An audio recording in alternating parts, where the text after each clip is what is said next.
How you doing, guys? Welcome back to the channel. Back on the Suburban again today. So I've got a box of parts from Rock Auto turned up. So you might remember from the last video I've done where I was replacing all the steering linkages, the idler arm wasn't correct, so I've got another one of those, and I'll probably separate it in another video, but all the front brake parts have arrived as well. So this was the old, well, not the old, this was the replacement idler arm that I ordered. I was incorrect in the fact that this taper pin was small on this side. So what I've ordered is the same size, other side, the same length, you know, pretty much exactly the same, just with the bigger taper pin on this side. So let's get it all in and see how it goes. So the last time I'd done this idler arm, I had the whole steering drag link out of the car, so it did tend to make removing this a bit easier. Now I don't know how I'll go with this one, since you know, this is supposed to be basically like a solid mount with not much movement in. So what I'm planning to do is I'll try and punch this side out first, and then we'll undo the other side.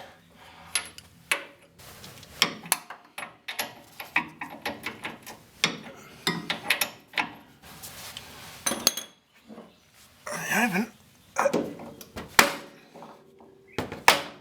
Yeah, that side's easy. Let's see if we can.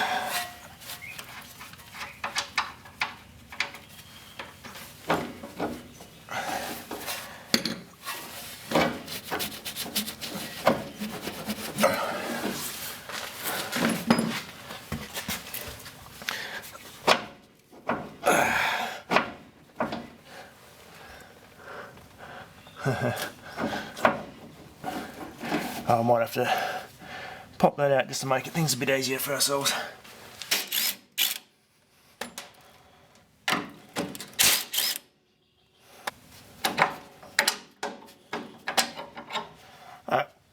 Before we go too much further, let's check the new one, make sure it's the right size.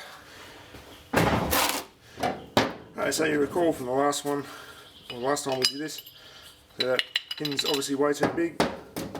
This size, yeah, that is perfect. So both sides are the same size, which is what we need. So let's go out and get the other one ripped out, and we'll work this back together. Now hopefully I can just give the bottom of this a whack. I might really, it's really in an awkward spot, but look at that, it's just popped right out. I was actually wondering how that was going to go, but yeah. What I'm going to do is I'm going to attach the bracket, the frame bracket, onto the idler arm on the bench here, and then we'll put everything back in the car. So we've got these little seals here. I don't know why we've got 3 of them, but anyway. So these suckers just go over there, so I'll just squish down to keep all the dirt and crap out. Yeah, don't know why I've got a third one, but anyway. What I've got here, we'll throw our grease nipples in. I'll get rid of the gloves for this.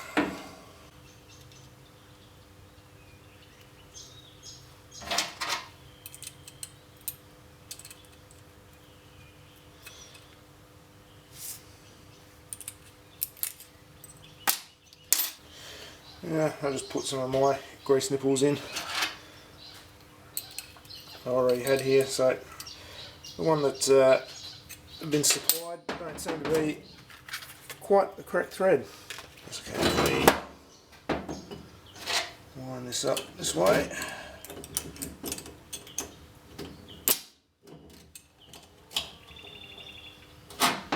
There. Again, a bit of anti-seize on the thread. Don't really need too much on the taper pin because I've already got some covered in here.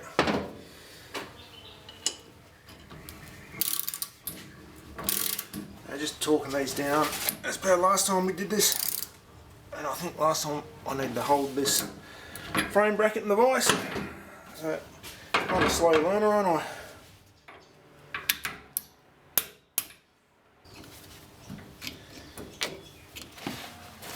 A matter of just dropping that one in there. If we can, that'll line up with those soon enough. Nut on.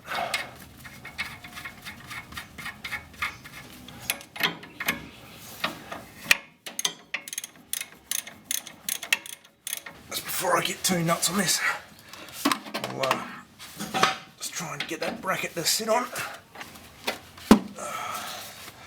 Just moving the light around, give me a bit of space to work.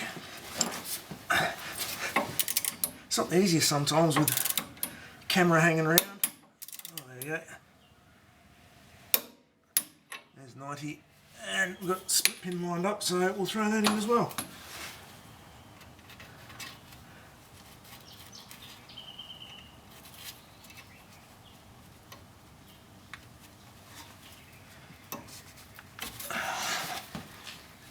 Got left to do. Tighten up this bracket. Why am I doing this the hard way when there's a rattle gun right here?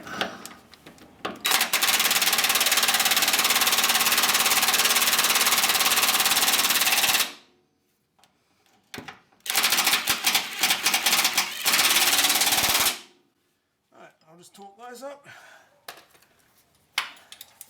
And this will be job done. So, I know it's just a bit of a follow-on from that last video that I've done with the steering links.